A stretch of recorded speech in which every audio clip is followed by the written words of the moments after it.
Good morning everyone. तो आज हम देखेंगे हमारा नेक्स्ट इंटरेक्शन का टाइप, दैट इज पैरासिटिज्म। कल हम लोगों ने 2 कंप्लीट किए थे, म्यूचुअलिज्म एंड द कंपटीशन। अब कंपटीशन जब हम लोग पढ़ रहे थे उसमें हम लोग उसमें मैं एक बात हमेशा बोलती हूँ कि जो फिट रहेगा वो अच्छी तरह से इवॉल्व होगा और जो अनफिट रहेगा वो इवॉल्व नहीं करेगा या फिर वो सर्वाइव नहीं करेगा। तो ये जो भी लॉ है वो लॉ है गॉसेस लॉ, जो कॉम्पिटिटिव एक्सक्लूसिव प्रिंसिपल के नाम से जाना जाता है। अब ये लॉ क्या होता है? इस लॉ में गॉस बोलते हैं कि जो भी क्लोजली रिलेटेड ऑर्गेनिज्म है, अगर क्लोजली रिलेटेड ऑर्गेनिज्म है और उनमें अगर कंपटीशन हो रही है तो वो कंपटीशन ऑलवेज होगी फॉर द सेम रिसोर्स। मतलब दोनों सेम स्पीसीज से बिलोंग करते हैं तो वो एक ही फूड के लिए झगड़ेंगे या फिर पानी के लिए झगड़ेंगे, तो उनका जो भी रिसोर्स रहेगा कंपटीशन के लिए वो सेम रहेगा। तो इस सेम कंपटीशन में सेम रिसोर्स के लिए जब उनकी कंपटीशन हो रही है तो वहाँ पर जो एक वेल एडप्टेड ऑर्गेनिज्म है वो दूसरे ऑर्गेनिज्म पे हावी होगा और क्या होगा, वहाँ पर कंपटीशन होगी।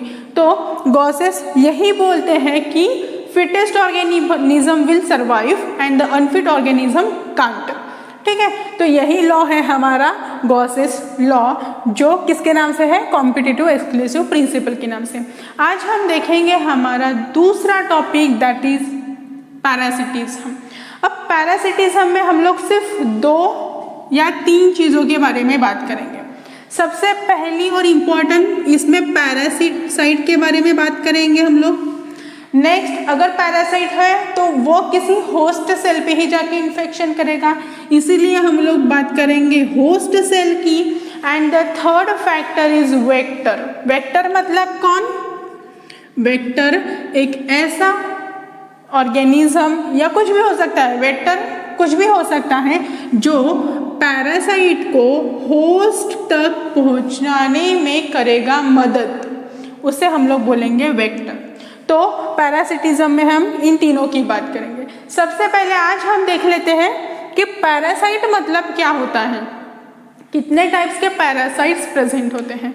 अब पैरासाइट तो हम लोगों को पता है जो दूसरे पे जीवित रहते हैं, वो खुद कुछ नहीं करते, वो सिर्फ दूसरों पे हावी होते हैं। ठीक है, तो जो पैरासाइट्स हमारे होते हैं वो पैरासाइट फ्रॉम द प्लांट, मतलब लोअर ऑर्गेनिज्म से टू द हायर वर्टिब्रेट तक इवॉल्व होते हैं। मतलब प्लांट से लेके तो किसी भी एनिमल तक इनकी पहुंच होती है।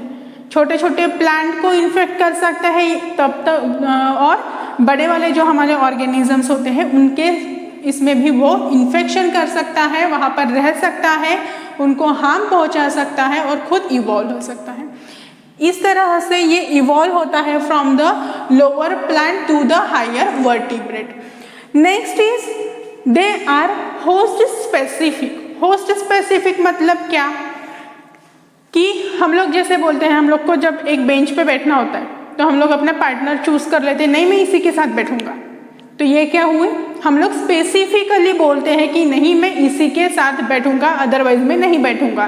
तो सेम जब भी किसी पैरासाइट को अटैक करना होता है वो पैरासाइट स्पेसिफिकली उसी ही होस्ट पे जाके क्या करेगा, अटैक करेगा। फॉर एग्जाम्पल ले लेते हैं मलेरिया। मलेरिया एनिमल्स, मतलब मलेरिया जो होता है वो ह्यूमन बींग्स को होता है। ठीक है, तो यहाँ पर जो होस्ट है, यहाँ पर जो पैरासाइट है वो क्या है, होस्ट स्पेसिफिक है, वो पर्टिकुलर उसी प्लांट को डिसीज क्रिएट करेगा। एक वायरस है, जो वायरस उसी पर्टिकुलर एनिमल को, उसी प्लांट को जाके क्या करेगा, इन्फेक्शन करेगा। तो इसीलिए हम लोग बोलते हैं होस्ट स्पेसिफिक कि इसी पे जाके मैं इन्फेक्शन करूँगा, दूसरे को मैं इन्फेक्ट कर सकता नहीं। जैसे प्लांट वायरसेस होते हैं, एनिमल वायरसेस होते हैं। एनिमल वायरस सिर्फ एनिमल पे अटैक करते हैं, प्लांट वायरस सिर्फ प्लांट पे अटैक करेंगे। ठीक है, तो इस तरह से जो पैरासाइट्स होते हैं, parasites are also the host specific organism. Next, the parasite evolve specific adaptation. जब भी कोई पैरासाइट किसी भी एनिमल के बॉडी पे जाके बैठेगा तो वो वहाँ पर क्या करता है, खुद में कुछ स्पेसिफिक एडाप्टेशंस करता है। कौन सा? लेकिन एंडोपैरासाइट। अब जो पैरासाइट्स होते हैं वो दो डिफरेंट टाइप्स के रहेंगे। First one is endoparasite and the second is ectoparasite. तो अब एंडोपैरासाइट और एक्टोपैरासाइट क्या? एंडो मतलब जो सेल के अंदर रह के इन्फेक्शन करेगा, मतलब सेल के अंदर रहेगा, inside the cell, inside cell वो क्या करेगा, इन्फेक्शन करेगा या फिर खुद का फूड मटेरियल गेन करेगा। इस तरह से हम लोग बोलेंगे उनको एंडोपैरासाइट। एक्टोपैरासाइट मतलब वो पैरासाइट जो सरफेस ऑफ सेल पे रहते हैं, सरफेस पे रहेंगे किसी भी सेल के और वहाँ से वो खुद का फूड मटेरियल खुद लेंगे।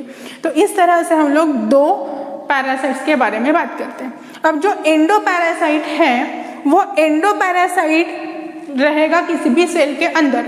तो जब भी वो सेल के अंदर रहेगा तो उसको खुद में खुद की जो कैपेसिटी है उसको कुछ ऑर्गन्स को वो रिड्यूस करता है, कुछ को वो कम करता है और कुछ कैपेसिटीज़ को बढ़ाता है। फॉर एग्जांपल उसके पास कुछ ऑर्गन्स होते हैं, वो ऑर्गन्स को वो क्या करता है, अडॉप्ट नहीं करता, वो ऑर्गन्स को वो पीछे छोड़ देता है और जो सकिंग की एबिलिटी होती है वो बढ़ाता है।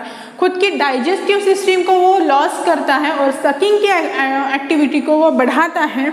इस तरह से कोई भी पैरासाइट जो होता है वो खुद में एडाप्टेशंस लाता है। उनकी लाइफ स्पैन की, उनकी जो भी लाइफ होती है उस लाइफ स्टाइल के हिसाब से वो खुद में एडाप्टेशंस लाते हैं। Next one is harming to the host. जो भी पैरासाइट है वो पैरासाइट किसी भी ऑर्गेनिज्म पे अगर रहता है तो वो क्या कर रहा है, पैरासाइट क्या करता है, खुद फूड प्रिपेयर करता है क्या? नहीं, वो दूसरे प्लांट से क्या करता है, फूड लेता है, छीन लेता है। वो खुद प्लांट नहीं देता उसको, लेकिन वो क्या करता है, उसको इन्फेक्शन करके उसमें जो भी फूड मटेरियल उस प्लांट में बन रहा है, उस एनिमल में बन रहा है, वो उसको छीन कर खुद का सर्वाइवल करता है और जो भी प्लांट है उसको मार देता है।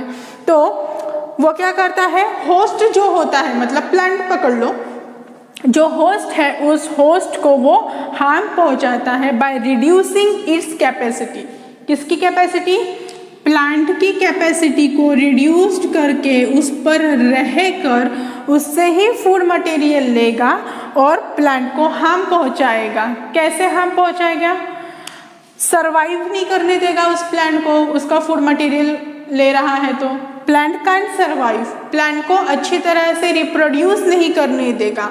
और इसकी वजह से क्या होती है कि प्लांट की जो भी कैपेसिटीज़ होती है वो कैपेसिटीज़ कम हो जाती है और उनका प्लांट का या फिर पर्टिकुलर किसी भी होस्ट सेल का जो रिप्रोडक्शन होता है वो रिप्रोडक्शन जो है वो कम हो जाता है। इसीलिए उनका जो भी पॉपुलेशन साइज होता है वो कम रहेगा, because of the attack of particular parasite on the host cell. Then अगर किसी भी प्लांट की, किसी भी ऑर्गेनिज्म की, किसी भी होस्ट सेल की कैपेसिटीज अगर कम हो रही है तो उसके पास इम्यूनिटी पावर अभी अच्छी नहीं है, और इम्यूनिटी अगर पावर अच्छी नहीं रहेगी तो क्या होता है, बहुत सारे अलग अलग डिसीजेस होते हैं या फिर प्रिडेशन होता है, मतलब कोई आके उसको खा लेगा। तो इस तरह की जो भी एक्टिविटीज़ है वो बढ़ जाती है due to the attack of parasite. ये पैरासाइट उस प्लांट पे अटैक करेंगे और अटैक करने की वजह से प्लांट की या फिर होस्ट सेल की जो भी अच्छी रिप्रोड्यूस करने की कैपेसिटीज़ है वो हो जाती है डिक्रीज, और उसी ही वजह से वहाँ पर प्रिडेशन की मात्रा बढ़ जाती है। अगर प्रिडेशन ज़्यादा होता है तो वहाँ पर वो सर्वाइव लॉन्गर टाइम तक नहीं कर पाएगा। इसीलिए जब भी हम लोग देखते हैं किसी भी कोई भी प्लांट रहता है, उस प्लांट पे ऑर्गेनिज्म अटैक करता है, कोई भी एनिमल है उसको कुछ डिसीज़ अगर हुआ है तो वो वो प्लांट ज़्यादा दिन तक, वो एनिमल ज़्यादा दिन तक सर्वाइव नहीं कर पाता है because of reducing there abilities, reducing there capacities by the parasitic animals. Next ये था एंडो। अब एक्टोपैरासाइट और एंडोपैरासाइट दो देखे थे। अब हम एग्जाम्पल देखेंगे एंडोपैरासाइट का। ठीक है, कौन सा एग्जाम्पल है एंडोपैरासाइट का? वेल नोन एग्जाम्पल है मलेरिया, डेंगू। ये क्या होता है? पैरासाइट ही है। जो मलेरिया है, malaria caused by Plasmodium vivax. अब प्लाज्मोडियम विवैक्स जो है वो रहता है मॉस्किटो में। ठीक है, मॉस्किटो में रहता है। तो मॉस्किटो क्या हुआ? मॉस्किटो जो है वो है उसका वेक्टर। क्यों वेक्टर है वो? क्योंकि प्लाज्मोडियम जो है वो मॉस्किटो में रहता है और मॉस्किटो जब एनिमल्स को, ह्यूमन को इन्फेक्ट करता है, काटता है, तभी वहाँ पर मलेरिया होता है। ठीक है, तो यहाँ पर जो पैरासाइट है, ये पैरासाइट किसी वेक्टर के थ्रू क्या होता है? स्प्रेड होता है।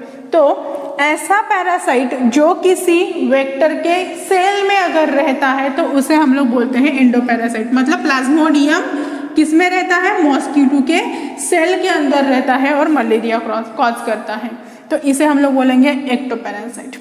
Next is endoparasite. अब कुछ एग्जांपल्स देखते हैं एक्टोपैरासाइट के। एक्टोपैरासाइट किसे बोलता था? जो सरफेस पे इन्फेक्शन करते हैं। Ectoparasite leaves on the human. बालों में जुए होते हैं। ठीक है, तो वो जुए मतलब क्या? लीज। तो एक्टोपैरासाइट मतलब ये जो हमारे बाल में जुए होते हैं वो ऊपर की सरफेस पे ही होते हैं, वो अंदर जाते हैं क्या? नहीं, ऊपर के सरफेस पे रह के ही जो ह्यूमन बीइंग्स है उनको वो परेशान करते हैं। ठीक है, तो वो क्या है? सरफेस पे है, इसीलिए हम लोग लेते हैं उसे एक्टोपैरासाइट करके। Next, Cuscuta on the hedge plant. Hedge plant मतलब ये वो प्लांट होता है जो गार्डन में बॉर्डर बनाने के लिए, उसको सजाने के लिए यूज करते हैं। तो इन प्लांट्स पे क्या होता है? कस्क्यूटा नाम का एक दूसरा प्लांट जो एक क्लाइंबर है, वो क्लाइंबर उस पे क्या होता है? सरवाइव करता है, उस पे वो जगता है और हेज प्लांट में जो भी क्लोरोफिल पिगमेंट्स होते हैं वो क्लोरोफिल पिगमेंट को वो लॉस करता है। मतलब क्लोरोफिल को खुद यूज करता है, फोटोसिंथेसिस खुद करता है और हार्म किसको पहुंचाता है? हेज प्लांट को। अगर क्लोरोफिल किसी भी प्लांट में नहीं है तो क्या होगा? यहाँ पर फोटोसिंथेसिस कम होगा और फोटोसिंथेसिस कम होगा तो फूड मटेरियल कम रहेगा और फूड मटेरियल कम है तो plant can't survive for a longer period of time. तो यहाँ पे हो गया हमारे एंडोपैरासाइट और एक्टोपैरासाइट, उसके एग्जांपल्स। अब third one is the brood parasitism. Brood parasitism मतलब ऐसे जो दूसरों पे डिपेंड होते हैं और उनको पता भी नहीं चलता है कि ये हमारे यहाँ पर है करके। For example bird lays egg. अब कुछ बर्ड्स ऐसे होते हैं, कुछ बर्ड पैरासाइट ऐसे होते हैं जो क्या करते हैं? दूसरे के घोंसले में जाके खुद के अंडे दे देते हैं और जो मालिक होता है उसको पता ही नहीं होता है कि हमारे यहाँ पर जाके उन्होंने अंडे दिए हैं। और वो जो भी अंडे होते हैं वो उसी साइज के होंगे जिस साइज का नेस्ट होता है। मतलब सपोज ये है हमारा एक बर्ड गोल नहीं होता है लेकिन मैं गोल निकाल रही हूँ। ठीक है, एक है हमारा बर्ड जो किसी के तो भी घोंसले में जाके क्या कर रहा है? अपने एग को ले कर रहा है। ठीक है, यहाँ पे मैंने निकाल लिए एग और जिसका घोंसला है उसने भी क्या किया? वहाँ पर एग ले किए हैं। ठीक है, तो इसे क्या लगेगा कि ये जो भी एग है वो भी मेरी ही है, क्योंकि साइज, शेप, कलर सब कुछ एडेप्टेशन हो जाता है इन एग्स में। तो वो जो भी एग है वो सेम दिखते हैं जैसे उस पर्टिकुलर बर्ड के एग रहेंगे। फॉर एग्जाम्पल यहाँ पे दिया है क्रो फीडिंग एशियन कोयल्स। मतलब क्रो जो होती है, ठीक है, वो क्या करते हैं? एशियन कोयल को फीड करते हैं। मतलब सपोज हमने बोल दिया ये है एशियन कोयल, ठीक है, और ये है हमारे क्रोज। तो एशियन कोयल क्या करती है? खुद के अंडे क्रो के नेस्ट में दे देती है। उनका साइज शेप क्रो के जैसे होता है और क्रो को लगता है कि ये अपनी ही अंडे हैं। तो क्या करते हैं? क्रो सब कुछ उसको प्रोवाइड करती है खुद। ये क्रो ही एशियन कोयल को फीड करती है जैसे कि वो खुद के बच्चों को फीड कर रही हो, ऐसा उसे लगता है। तो ये तो धोखेबाजी हुई। ठीक है, तो इस तरह की जो धोखेबाजी है वो होती है ब्रॉड पैरासिटिज्म में। ठीक है, तो इस तरह से यहाँ पे हमने देखे 3 parasitism, ecto, endo and the brood. Endo का example plasmodium vivax, malaria cause करता है with the help of mosquito, इसीलिए मॉस्किटो हुआ उसका वेक्टर। एक्टो पैरासाइट में बालों के जुए याद रखने हैं, हेज प्लांट के ऊपर में फॉर्म हुआ कॉस्क्यूटा जो क्लोरोफिल का लॉस करता है और खुद फीड करता है ऑन दैट पर्टिकुलर प्लांट पे। नेक्स्ट इज ब्रूड पैरासिटिज्म, इसमें बर्ड क्या करते हैं, खुद के अंडे दूसरे किसी नेस्ट में जाके देते हैं और उसके अंडे उस तरह से इवॉल्व होते हैं और जिसका नेस्ट है उसको लगता है कि ये मेरे ही बच्चे हैं तो वो उनको फीड करना शुरू कर देता है। उसका बेस्ट एग्जांपल है क्रो फीडिंग द एशियन कोयल। तो इस तरह से आज हमने यहाँ पर कंप्लीट किया है parasitism. In the next lecture हम लोग देखेंगे नेक्स्ट टाइप ऑफ इंटरेक्शन। ठीक है, प्रिडेशन जो है हमारा प्रिडेशन का टॉपिक। ठीक है, थैंक यू।